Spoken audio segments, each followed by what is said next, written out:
Good afternoon, Ghana is on, and this afternoon we'll be dealing with a number of issues with the media, the police, the government, and the legal environment. What has the media been doing so far? What has the police been doing so far? And what has the government been doing? Have we been responsible enough? And has the government also responded positively or negatively? So we have a series of happenings with journalists within a period, and it's as though it's deliberate, it's continuous. It's just continuous like that. So a radio presenter, Captain Smart, was dragged, from court, and although he had been granted bail, he was sent into detention. We had also another radio presenter, Ohenebabu Beni, who was incarcerated for statements he allegedly made.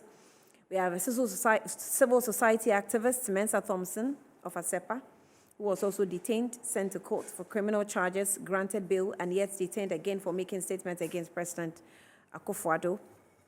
And then we had a presenter, Bobi Ansa, who was also arrested, detained, and charged, criminalized for speaking or making allegations against the First Lady, Rebecca Akufo-Addo. I'm still looking for the complainant for that particular case. The complainant is very important in such civil cases, but it's been made criminalized. It's been criminalized. So security personnel also linked to party brutalities, radio presenters and producer of Connect FM, Eric Nana Gentua, in the city of Takoradi also happened. And then we also finally are dealing with Oliver Baka Vomowo over comments, treasonous comments, I must put it. And today he's supposed to be taken to court. We've seen the videos of him being carried to court with a heavy security escort.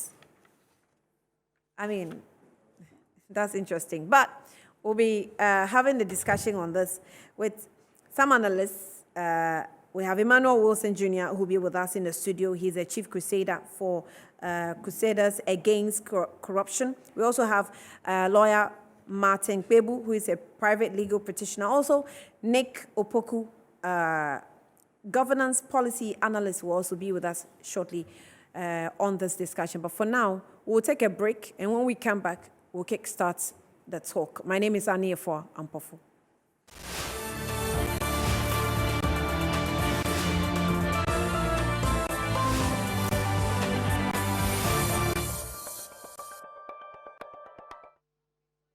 All right, you're welcome back. You're still on Good Afternoon, Ghana, and we're discussing some of the happenings within the media space, and that has to do with our pronouncements on air and how the government and the security agencies have responded to the media practice and some of the things that we have said so far. So I said that I have Emmanuel Wilson Jr., who will join us in the studio, who is a lead campaigner against corruption. Emmanuel, you're welcome.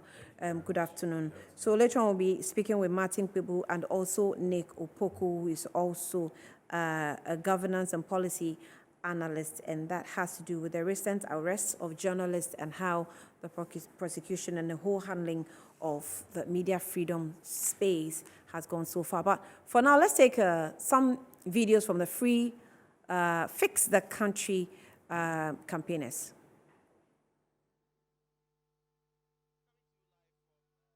The Ashaman Police Headquarters here, it's a district headquarters here where we are told that a lead convener of the Fix the Country campaigners is being held. In the morning, he was arraigned and he's been remanded for 2 weeks into police custody. We know that he was arrested on Friday immediately after getting down on an airplane at the Kotoka International Airport for a comment he made on Facebook saying that he was going to lead a coup if, the government goes ahead to pass the controversial electronic levy, which will see that 1.75% charge is taken on any transaction that you made electronically. So where I'm coming to you from, you could see scores of persons who are gathered here, most of them sympathizers of the campaigner who is currently in police custody. He is expected to appear again. But I have with me now one of the conveners of the Face the Country campaigners. His name is Benjamin Dako, who is joining me live here at the Ashaman District Headquarters. Boss, you're welcome to Metro TV. Thank you. Right. How are you feeling now? You've been here for like 6 a.m. You've been massing people, going out. You went to the court. You are back here. How are you feeling now? Disappointed, more angry, and the fact that the very thing that they are saying we are going contrary to is exactly what the system is doing. If you say, they are saying A and they are doing B, what do you actually mean? They are saying that we are not working with the law, and Oliver is trying to accept the constitution. But the very constitution that they are using to contain Oliver says that within 48 hours he's supposed to be arraigned before a court. That rule was not respected. Oliver's rights were thwarted. And when he was picked at the airport, I have decided not to use the word arrest because I know what constitutes a legal arrest. Oliver was not arrested. He was abducted and beaten, forced to even open his mobile phone. You say you met him yesterday together with his lawyers. Are there marks, visible marks on him which shows that he was assaulted by the police? He's fresh. Or whoever picked him up? He's freshened up. Obviously. And that is what he told you? Yeah, that is what we have. That he was harassed and threatened and beaten, not at just 1 point, but 2 points. They took him to a first point where he was beaten, taken to a second point, and someone by the name of Colonel administered more beatings to him just because he refused to open something that he owns and it's his private stuff, which is his mobile phone. So that was what the law did to him. And this is a very law that has stated clearly what constitutes a legal arrest. That you need to show a statement and a warrant, and then you tell the person the reasons why. And that's my colleague, Henry Kpedu, interacting with some of the Fix the Country campaigners who had gathered to demand for justice for their leader, Mr. Vomowo. So let's go on to the phone lines and speak with private legal practitioner Martin Kpedu on this issue. Over the weekend, I actually listened to Mr. Martin Kpedu. Thank you for joining us on Good Afternoon, Ghana. I had the chance to listen to you a bit over the weekend, and you condemned the style in which the police actually arrested Oliver and said that it's not all the issues that require the police to go about arresting people as they did to Oliver. Why say that? In what issue will you expect that the police will act in a manner they did? That is where the person is fleeing, okay? The evidence will be lost if the police don't arrest quickly. And most especially when the person is fleeing. What offense are we confronted with here? You say alleged coup d'etat. The man is coming through the airport. Just at the airport, you take him Rambo style away. You don't allow him to see friends and family and lawyers for more than 24 hours. That's a breach of Article 14.2 of the Constitution. Mm-hmm. The Constitution says that immediately you arrest the person, and the word is immediate, as soon as you have control of him. Inform him about his right to a lawyer, okay? And he has to exercise it. They didn't allow him. Oliver has a number of lawyers, at least I know 6 and more, who would have responded immediately. You know what is worse? The lawyers went round. They had to go round from police station to police station, very embarrassing, looking for him the next day. Justice Remsai, you know him, Dr. Justice Remsai and the rest of the legal team, they were going round Tema from police station to police station looking for Oliver. Oniha, he's not here. He's not in this police station. You go to another one. No, Oniha, he's not in this police station. It was like merry-go-round. That's very shameful. We will not take this from the police service. I think we have to tell them with all the strength we can muster, we cannot allow the police to continue abusing the Constitution, abusing citizens. Why? Why? The man, he made a statement whilst he was in London and came into Ghana. Is that the, the modus operandi of somebody who is fleeing? He made a statement and came in. He's billed to talk on the 16th at the Danish embassy, and then on the 17th, a program organized by the European Union. Look at these big platforms. How is such a person running away? So even let's say the initial arrest, Ghanaians like arrest him. So let's even say that the police wanted to appease those who don't know the law and they always want to arrest. But after arresting him, maybe 3 hours, 4 hours on, allow him to go. You don't let him see a lawyer for more than 24 hours. Then you keep him in custody for more than 48 hours, another breach of the Constitution. You see it? So it's just become a mockery. The police are just mocking the Constitution. Police are making a mockery of our Ghanaian Constitution.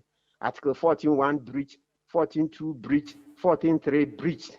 So the Constitution doesn't matter to the police. For them, those citizens who just say, oh, arrest him, Machino. That's all that they hear. It's like a quest to please some part of the population who like arrest. Listen, we all pray for the security of this country. We all want Ghana to be safe and secure so that we can continue to enjoy our peace. So if we see something, if the evidence is fleeing, that's the one you arrest immediately. But even assuming this one, having arrested the person, he was kept for more than 24 hours, no lawyer. So it's not legal. Huh? It's not legal. And the 14th, Sunday, they could have gone to court. I have I've mentioned the case, the Kpedu number 4 versus Attorney General number 4. The Supreme Court, look at the Supreme Court. Sophia Kufu JSC, Chief Justice. Sophia Kufu, Chief Justice. That was the last judgment she read before she left office. And usually when you take a judgment like that, the last one, it means that it's very dear to your heart. So out of all the cases before the Supreme Court at the time she was leaving, this was the case she thought that if I give Ghanaians, I would have done my last bit, at least on the bench. So that's the case dearest to her heart that she chose. Now let me give it to the people of Ghana. I'm contributing my quota to the development of Ghana. And the police take Kpedu number 4 and throw it in the dustbin. To hell with Kpedu number 4. That's what they are saying. So they'll continue to rule without law.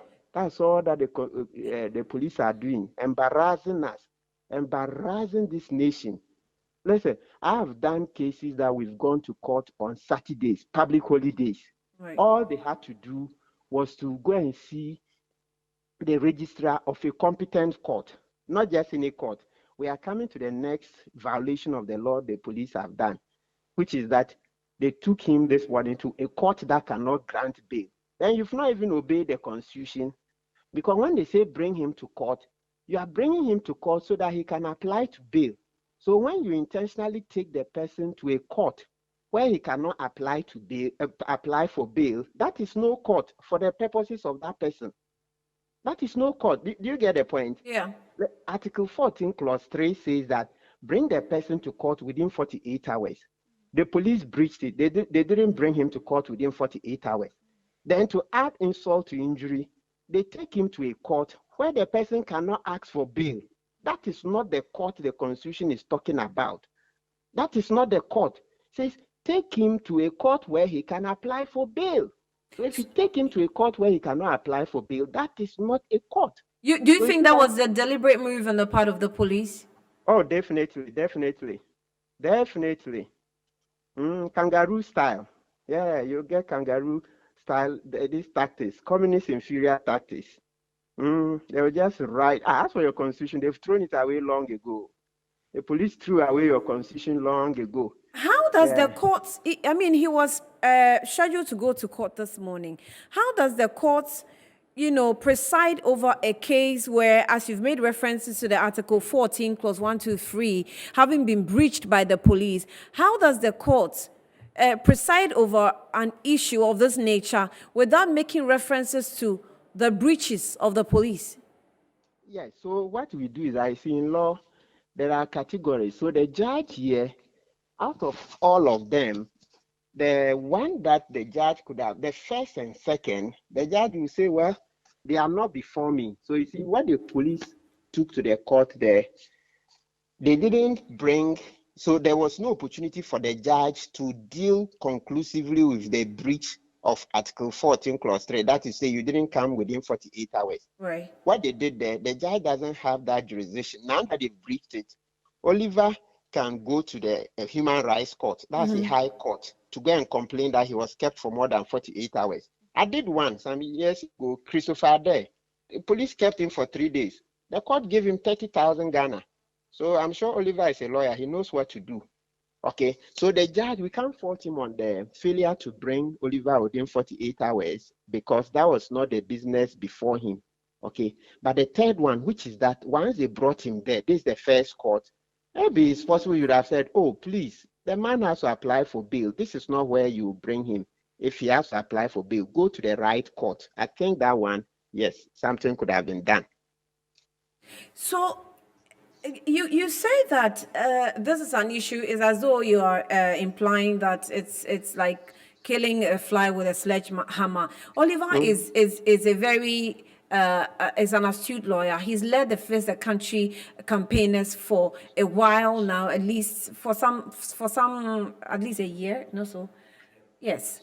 So he has the clouds to plan anything untoward, just in case he intends to carry out a thing like coup. Is it not something that should scare the government in office if you have a person like Oliver who is very influential, almost galvanizing or amassing youth to campaign against the government for what it's not doing? Oh, not at all. I don't share in that opinion. Not at all. Like somebody will say, my mouth it be gone or the gun. Which one of them? My mouth it be gone. Please, please. I think you see, is this arguments we've given currency to, which is encouraging the police to do what they did. Please, you have to assess the threat well. That's why national security is there. As we work day in, day out, the various workplaces, they have national security operatives all over gathering intelligence. Okay. So this one doesn't go near. That's the more reason why the thing is looking like a mockery. That's I mean, But, you see people. but what if they've carried out an intelligence we don't know? Of course, they won't put it out. Oh no, please. I don't want to go further down that place, but I mean it's okay. Okay. So where do we go from here after taking him to court and all that has happened? What do we go from here legally? Yeah, I'm sure the lawyers will now have to find their way in the High Court. They will be making their way to the High Court to apply for bail. But that's not good because now he has lost an opportunity. You see, let me show you. What's your name again, please? Hello? Yes, sir. You're talking to Annie. Yeah, you're talking to Annie, sir. Annie. Yes, sir. Annie, you see, by what they've done, they've set Oliver back by at least 10 days. Because you know what I do? You see, if they had gone to the High Court, and please let's get this discussion very clearly. If they had gone to the High Court today, Oliver's lawyers could have applied for bail, okay, straight away, talking orally. Then the judge will write down, the typist and all those will write down. Then the state will respond. So he had that reasonable chance that the judge may grant bail or not grant. At least there was going to be a good opportunity. But now that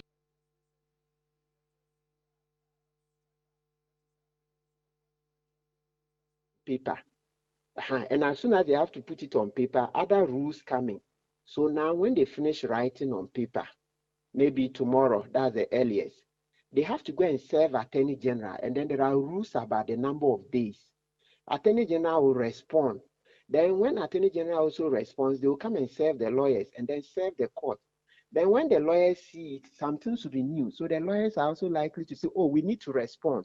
So before you realize, by the time the court hears this case, that goes into the case to decide whether Oliver will get bail or not get, the fastest you see this thing go will be 8 days. I haven't even seen 8 days, but I'm just thinking maybe these lawyers are far faster than I am. So let me cut it down.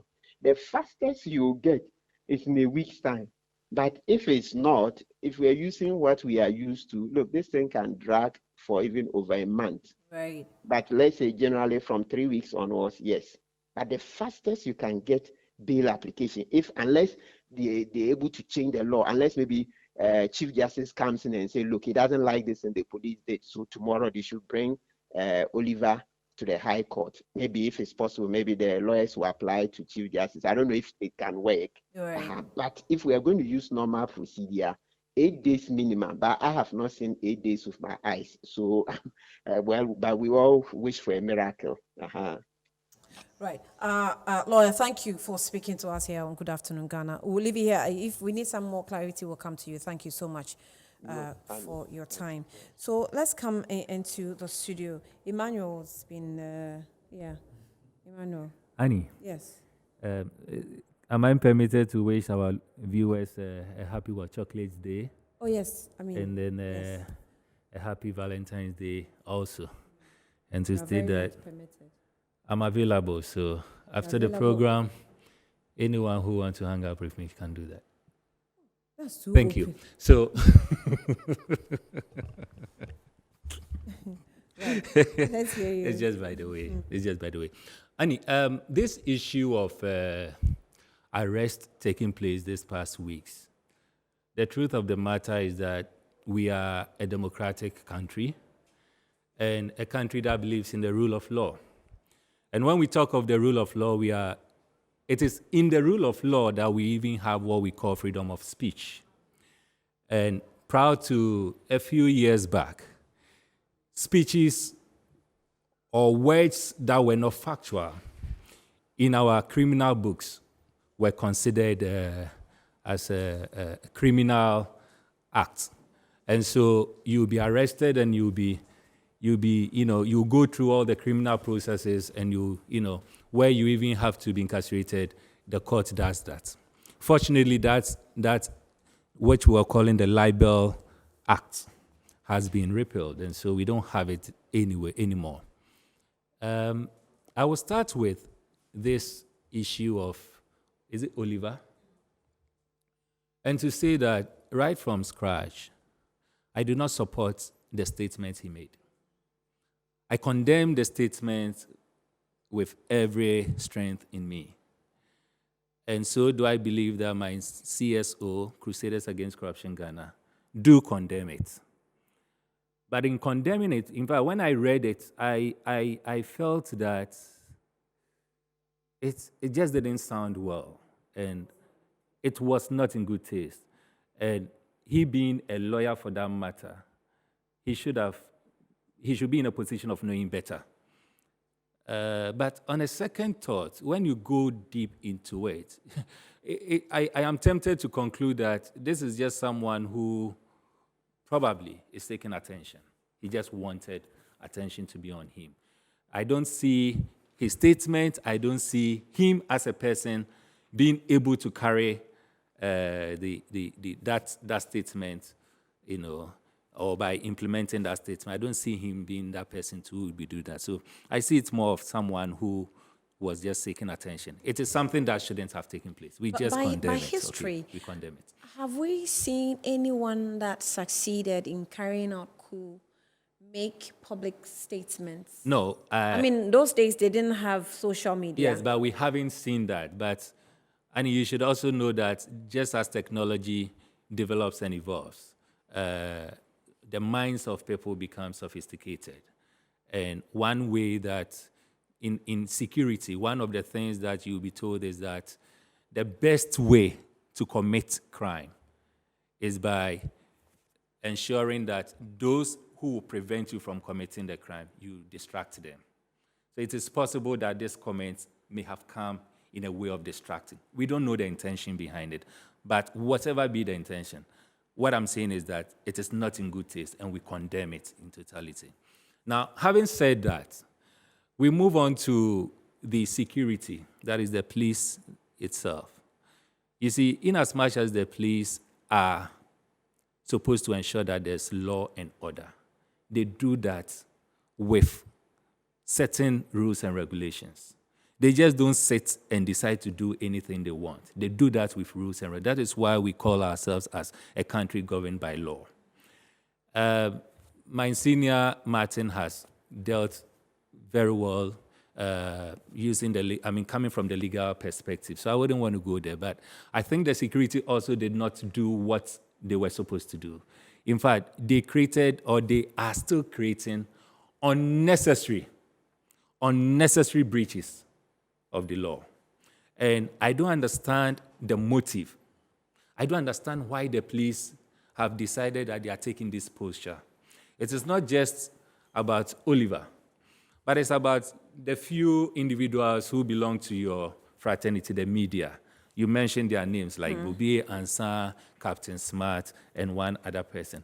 Look, Bobi Ansah, for instance, this is a person who made a statement on his show. And the statement was that he got an information that the aviation land was being encroached. And upon his investigation, it came out that the aviation authority did not even know those who were encroaching the land. But he says, when he got to the land, he realized that there were equipments that were on the land. And that some of the equipment were branded Rebecca Ekufuado's foundation. Okay? So the assumption is that whoever is behind the foundation knows something about it.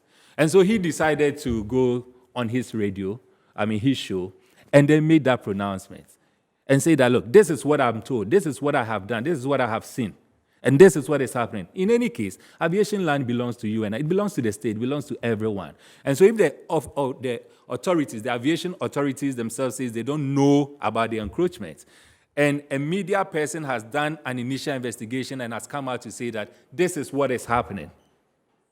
Very well. After saying it, he got a call from the police, and the police requested for the audio, which he submitted to them. Then 2 days or so after, he got a call from the police head office, instructing him to get in touch with one CID. He said he doesn't have the CID's number. The policeman who called him gave him the CID's number. He called the CID. The CID said he's out of town. They agreed that this morning, today, Monday, this morning, they will meet. And that is all he was waiting for. Only for him to be on his program on Thursday, finish around 10:15, and the police jumped in and said they've come to arrest him. That time, they arrested him, took him in. In fact, I got the information, so I also did some follow-ups. I was calling some friends to find out where exactly. I called, they said they're at Nima Police Station. The next moment, they are not at Nima Police Station, they've moved to this place. He was just being moved round and round and round and round till the following day or so. Now, what is even worrying is that as we speak, the police themselves have not been able to tell him who the complainant is in that case. The police themselves have not been able to say that. Yeah, that's what I was asking earlier. So that there should be a complainant. So on what basis did the police go to arrest him?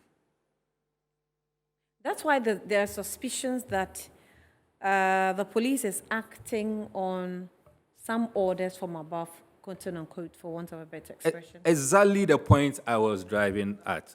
You see, so if you look at the other one, is it Thompson, Asepa? I mean, the same storyline, the same style. The other guy, or Hiniba or whoever they call him, the same style, the same story. Captain Smart, the same style, the same story. I mean, if in any case, I'm sitting here and I've made some statements which may not even be factually true against someone's person, the person can take it. Is a civil case. Civil case. The person can take me on. If he's able to establish that there's a defamation, we can then take it on. There was a legal argument that the First Lady is a private citizen who can make a civil complaint against the one that's making allegations about her. So that is what should be done. But there's no record like that. There is no record like that. And in any case, if you listen to the audio, he didn't specifically mention the First Lady. He mentioned the First Lady's foundation. And that is what he said when he got to the land. He saw the foundation was what was that which was behind the activities that was going on there. And so impliedly, yes, so if it is the foundation, then it is the one who is behind the foundation that we are talking about. So if it is Rebecca Kufu, and she feels that, yes, she has been, her image has been messed up per this statement, she should take the right course. Why would the police in the first place decide that they are going to take such an action when there's no a complainant?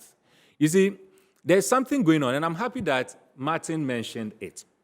And it is a trend that is speedily taking place that if we don't, all of us as individuals and citizens, we don't come together to put a stop to it, we are laying a bad foundation. And that foundation is where we are allowing the police, the security agencies that are supposed to protect us. For Christ's sake, this is not a police force. It's a police service. They are to render service. And their number one duty is to protect the laws of this country. They are not supposed to use the laws against individuals that they are supposed to protect. They're not supposed to do that. So why did they take Oliver the way they did? Why is it that for over 48 hours they've not been able to take the guy to court? The guy doesn't have bail, and the guy is still in their custody. And I wanted to read what the law says, as Martin Kpedu made reference to. It says that every person, Article 14, Clause 1, every person shall be entitled to his personal liberty, and no person shall be deprived of his personal liberty, except in the following cases and in accordance with procedure permitted by law. Clause A, that's the cases. In execution of a sentence or order of a court in respect of criminal offense of which he has been convicted, or B, in execution of an order of the court punishing him for contempt of court, or C, this contempt of court was in the case of which Contempt? of them? Yes, which of them had a contempt? Oh, this guy had a contempt. What's the name? The late Sir John. He had a contempt. Oh, you are talking about this I'm talking about the recent ones. Okay. I think there was one that had a contempt. I don't know. I'll look at it again. C says that for the purpose of bringing him before a court in execution of an order of a court, or D, in a case of a person suffering from an infection or contagious disease, a person of unsound mind, a person addicted to drugs. It was none of this. None of the D anyway. So for a purpose of a person of education or welfare of a person who has not attained the age of 18 years, or for the purpose of preventing the unlawful entry of a person into Ghana. This almost sounded like Vomowo's own, but it wasn't. He was lawfully entering, openly, without hiding, as Martin Kpedu was making reference to. So we could have carried it in a more calmer way, invite him to the police. Why did you make this statement? Let him explain.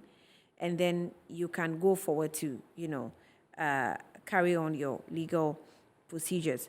So G says that upon reasonable suspicion of having committed or being about to commit a crime or a criminal offense under the laws of Ghana, Oliver's own can fall under this. It can. Right? Upon suspicion. That's right. And Martin was saying that the police could have carried out some surveillance, monitoring, check the guy's activities before really swooping in.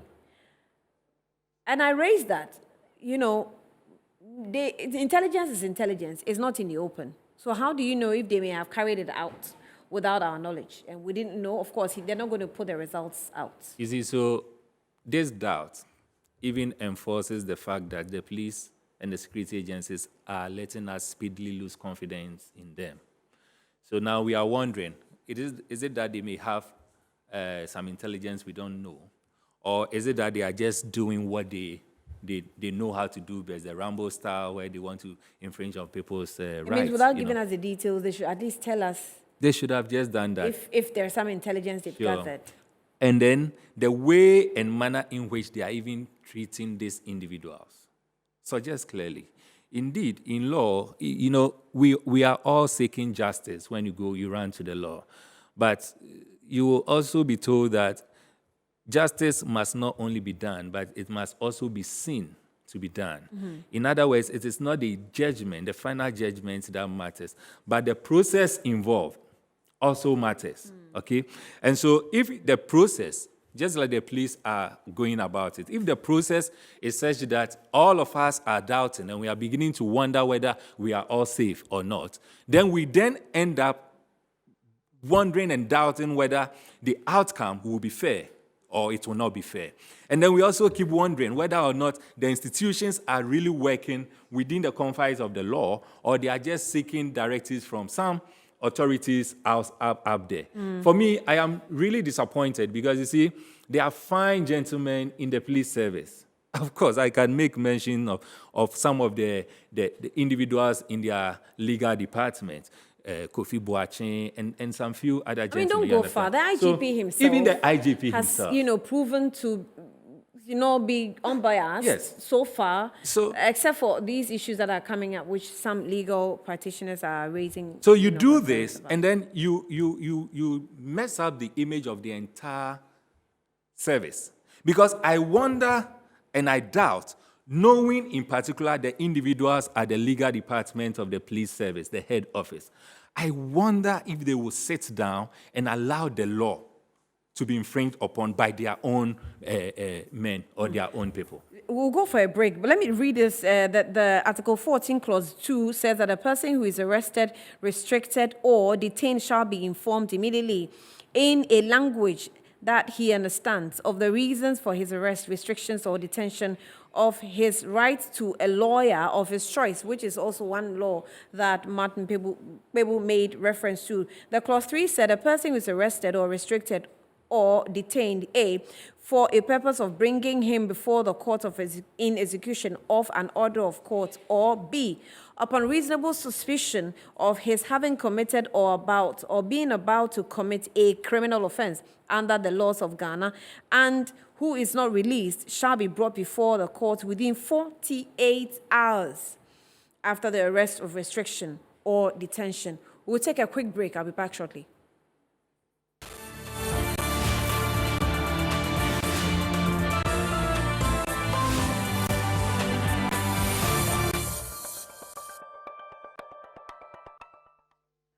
Welcome back. Well, good afternoon, Ghana, discussing some of the happenings within the media and the police and the legal environment as well. We've just spoken with legal practitioner lawyer Martin Kpedu, who has, reiterated this point that the police is abusing the law, and, in an attempt to let him know that maybe the person of Oliver, the government does not want to underestimate his comments, statements that he's made on social media, because he has the capacity to galvanize people, especially the youth.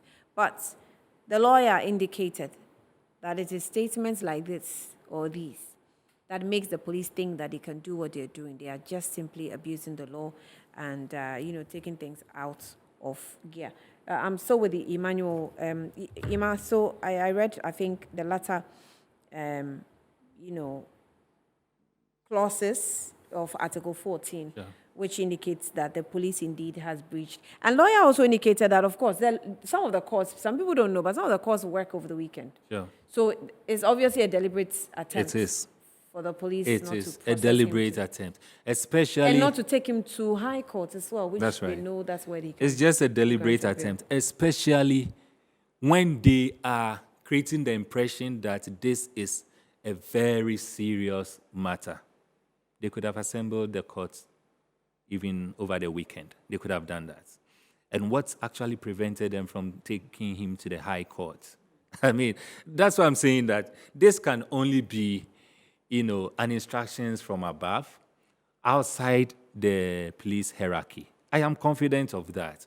Because knowing the structure of the police service, knowing the individuals, particularly at the legal department of the police service, I doubt if this act was directed by these individuals who are heading the legal department of the police. But you see, Annie, it is becoming alarming and dangerous. We cannot build a country like this. We can't build a country like this. And what is so hurting and disappointing for some of us is the fact that these things are happening under the watch of a president that or president that has been presented to the nation, presented to all of us as a legal luminary, someone who believes in the rule of law. It was under his watch as Attorney General that the Criminal Libel Act was repealed. What is happening? What really is happening in this country? It is suggestive clearly that no one is safe anymore. You don't even know what you can say and what you cannot say anymore. Is that what we want? And the truth of the matter is that when you look at the media landscape, there is gradually this fear and a sense of, not being able to be yourself and communicate as you want to communicate. I've had people come into my inbox sometimes last week or over this weekend. I received some messages which people are asking me, so are you not scared? Yeah. I'm sitting there asking myself, scared of what? Yeah. Because, as far as I'm concerned, I haven't said anything that should drag me as far as police will come and abduct me or arrest me or anything of that nature. But people just think that once you are making a point. It doesn't, as I said, this is not the kind of country we want to build. All of us, we get all these kind of messages, calls from loved ones, friends, families, and asking you, hey, watch your back. Are you not scared? Watch your back. Don't be doing this. Watch your back. Do this and all that. Look, we get straight. As we speak, Annie, just 2 days ago, I got a threat. I have reported it to the police. Oh. I get it. Just 2 days ago, Saturday, I got a threat. I've reported it to the police. I mean, this is not the kind of country we want to live in. Such that, okay, so if we can't use the security on you, then individuals will find a way of threatening you, a way of shutting you down, a way of making you keep quiet. So, Why? okay, so on the part of the media, we've also had, some backlash or received some backlash that we have to be responsible in our statements. Right. So if I go on a land, for example, in the case of Bobie's matter, I go on a land, I find certain notices of names, and I see Rebecca Akufo-Addo's name, foundation, on one of the placards. What's my interpretation to that? Is that to say that the land belongs to Rebecca Akufo-Addo or it belongs to the foundation? And even if it belongs to the foundation, what is my proof that there is some so this acts is of corruption that's happened? So per Bobie's narrative or narration, he gets a call from some individuals in the aviation structure telling him that, look, you are a media personnel. There's something happening on our land. It is being encroached. We don't even know who. Okay. He decides to go there, and when he got there, he saw this. Decides to come on radio and come and put it up there. Okay. If we think, in any case, we shouldn't forget that the aviation land is a state land. It belongs to all of us. So if the best thing the police could have done was to invite him and say that, yes, we've heard you make mention of something that affects all of us. Come and help us with investigation so that we'll find out exactly who the person behind it is. This is how it should have gone, you understand? For instance, the other one, Mensa Thompson's own. He made a pronouncement to the effect that over the holidays, the military jets, His Excellency Akufo-Addo's children used it. He published this, I think on his Facebook or somewhere. And then the PRO from military called him and told him that it is not true. Then he asked the PRO, okay, so can you tell me where, during that period, where the jet was? Then the PRO said, well, the jet wasn't in town. But as we speak, I can't tell you where it was. But what you should know is that it wasn't true, that it was used by the children of Akufo-Addo. This guy goes back to the same platform. He used to retract, apologize, and then brought down that statement. That ends it. The next moment, he's been picked. Because that's also an opportunity we have as far as the journalism practice or even publication. The next moment, he's been picked. When after he has apologized and he has brought the whole thing down and has even asked a question. So can you tell us, because I'm a citizen of this country, I want to know where the jet was, the military plane, where it was between this period and that period. And you confirm that you will not be able to, you are not in a position to tell. You don't know. You can't tell me. That's okay, that's fine. If you say that wasn't used by the children, I apologize. Let me go to the same media platform and attract and apologize. He did that. He retracted and apologized. And then 2-3 days after, he's been picked up. Even when he has been given bail. And I was saying earlier on, with handcuffs, on his hands. Why? Like a criminal. Why? I mean, even when he has been given bail, like Captain Smart, even when the court granted him bail, the security agencies refused to let him go. Why? And they were moving him from one station to the other. It took over 8 or 9 hours before his own lawyers were able to locate him. Yeah. What kind of country is this? Okay, it's action begets reaction. That's right. So, the publications begot these actions. and we have, identified breaches of laws within the acts or on the part of the police. Right. So these victims, these persons who are falling victims to the police's actions, have an opportunity to pursue this also in the human rights courts, don't they? They do. So they can. They do. And just like Martin indicated, he made reference to a case where the police detained someone illegally, and the person took the police to court. Yes. And the court granted, made an order that the Slap off. is it 30,000 should be given. You see, at the end of the day, the 30,000 that was given, unfortunately, will not come from the police, their pocket. It will come from the It will government. come from the government, the state coffers. So the police are misusing the law. When they do that and they fall short, and the court or the law gets to them, it is not them as individuals who suffer. It is the taxpayers that suffers. And that is even the unfortunate thing. Yeah, so my producers want us to, highlight some of the comments that were made by the former President, His Excellency John Dramani Mahama, also in his open letter. And on the screen, it says that John Mahama open letter to President Akufo-Addo. Mahama says that he is appalled and at the turn of events lately, particularly in journalism. The next one says that the President Akufo-Addo must discontinue oppressing the media. And then he goes on to say the recent events discredits the Akufo-Addo's accolade as a human rights lawyer and activist. The next one.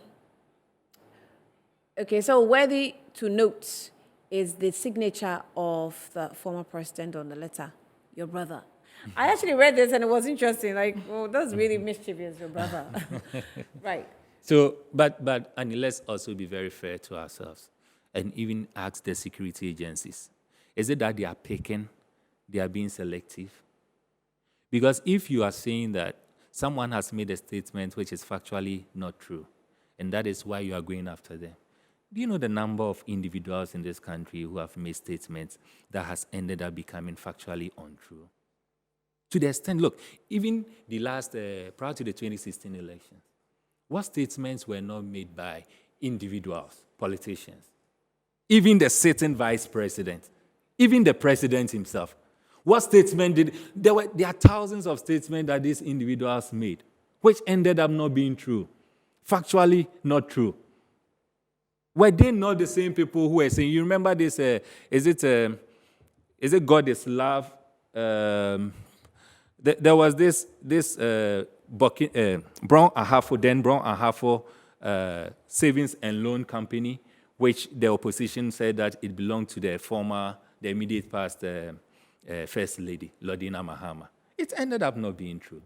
Did she pursue it? Did the police then decide to go after these individuals? Let me use the last minute to register my displeasure. And I mean, the platform is, this is my own individual displeasure.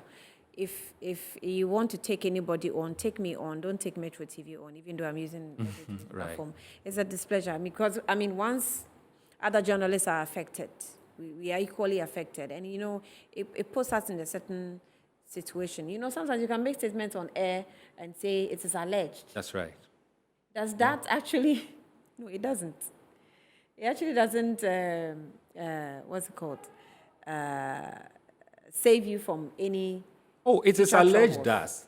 It is just like you giving a conditional statement. Yes, but if it goes, allegations can also go to, what's it called? Tarnish the image of someone. So then the best thing the person can do, the aggrieved person can do, is to take you on a civil proceedings, not a criminal proceedings.